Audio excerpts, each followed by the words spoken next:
party. I'm not talking about that as life. This is life, isn't it? Life is within you or around you.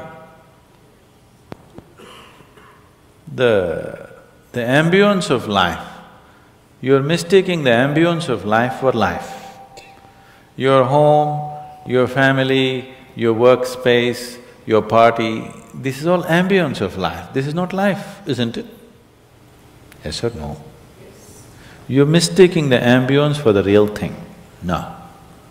Life is important because it's the only thing you know. You don't know anything else. Do you know something else? Rest is all imagined stuff, isn't it? The only thing is that this is beating and alive and that's all there is. So is this important? It is of paramount importance. Not you as a person, that's not important. But you as a piece of life, it's very important. Because that is the basis of everything. When I say that is the basis of everything, the universe exists for you only because you are, isn't it? Yes or no? The world exists for you only because you are, otherwise it wouldn't exist in your experience. So, in every way, this is important. So what is the purpose for this?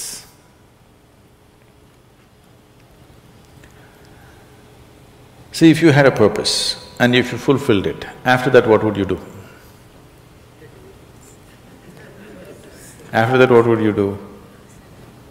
Bored, isn't it? It is just that life is so intricate and so phenomenally intricate that if you spend 10,000 years looking at it carefully, you still will not know it entirely. If you spend 1,000,000 years looking at it with absolute focus, still you will not know it in its entirety. That's how it is. Is there a meaning to it? The greatest thing about life is that there is no meaning to it.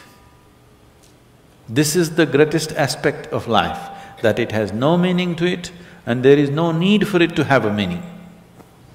It is the pettiness of one's mind that it is seek a meaning, because psychologically you will feel kind of unconnected with life if you don't have a purpose and a meaning. People are constantly trying to create these false purposes. Now, they were quite fine and happy, suddenly they got married, now the purpose is the other person.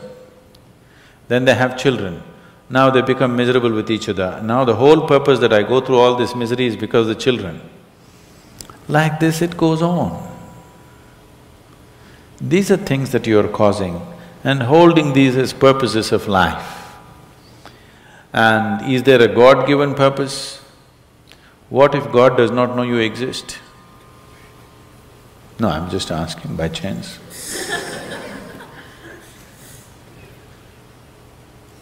I'm saying in this huge cosmos for which God is supposed to be the creator and the manager of this 100 billion galaxies, in that this tiny little planet and you, suppose he doesn't know that you exist, what to do?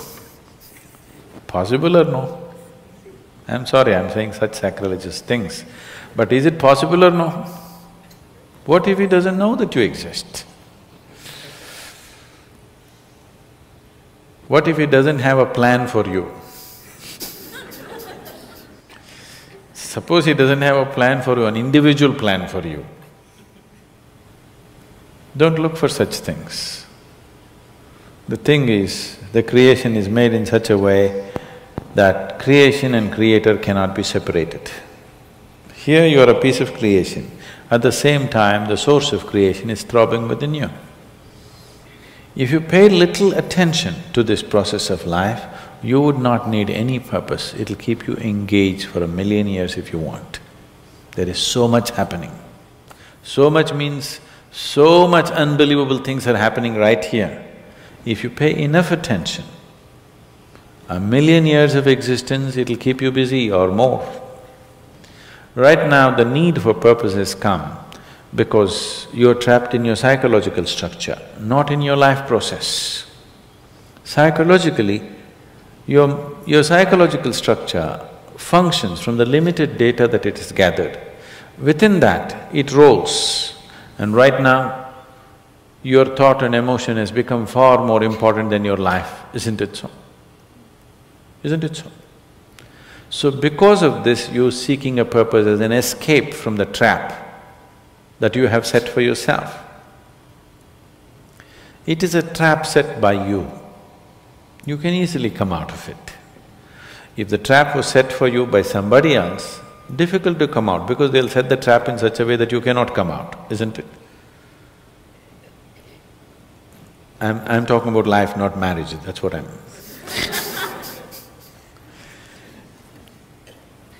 That's what.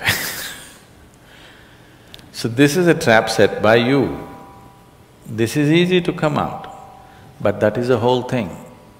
Why it is so difficult is, now you're identified with the trap, you like it. You like it because it gives you a certain sense of safety and security and protection and individual identity. If you build a cocoon around yourself, it gives you safety, but it also imprisons you. Walls of self-preservation are also walls of self-imprisonment. When it protects you, you like it. When it restricts you, you do not like it. That is why we have doors. We like the walls, because it's protecting us. But we have doors so that we can open it and get out when we want to. It doesn't matter how nice it is, we still want to go out, isn't it? So that is how it is with every trap that you set. It doesn't matter how nice it is, you still want to go out.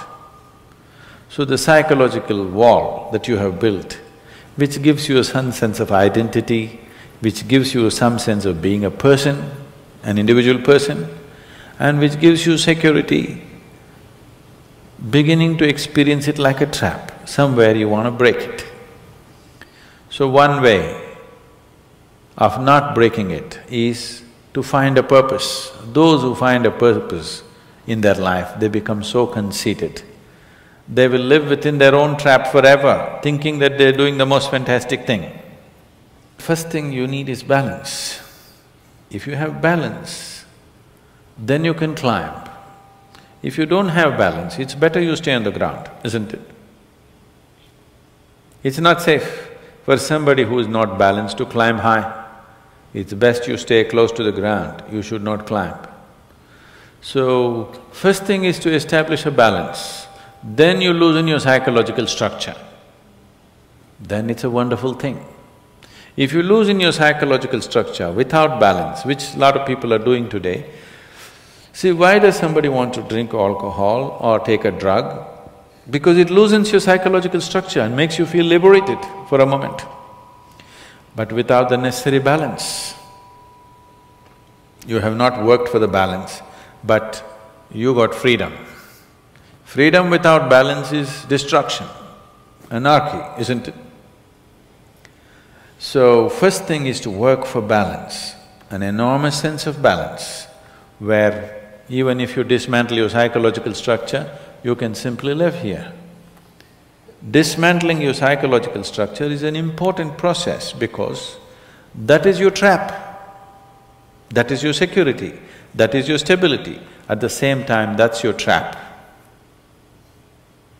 Because the walls are set, you feel secure, but that's also your trap. If you dismantle your trap, you also dismantle your security, isn't it?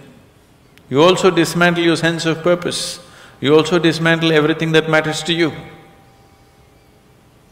So that will need balance. Without balance, if you dismantle, you will go crazy. But don't look for a purpose, because if you look for a purpose, you're seeking madness. If you find one, you are sure mad.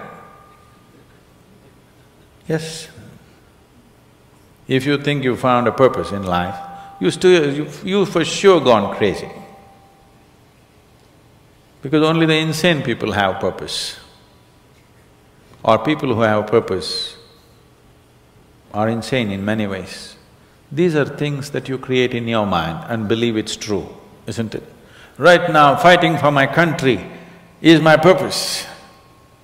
Right now, if it's necessary, I will fight, knowing fully well it's an unnecessary bloody fight. Yes? Then you will fight only to the extent it's necessary. If you think this is your purpose, you would want to destroy the whole world for what nonsense you believe in, isn't it? Something is needed, we'll do it. With absolute involvement. There's no other purpose. The purpose of life is to live, and to live totally. To live totally does not mean party every night. To live totally means, before you fall dead, every aspect of life has been explored, nothing has been left unexplored. Yes?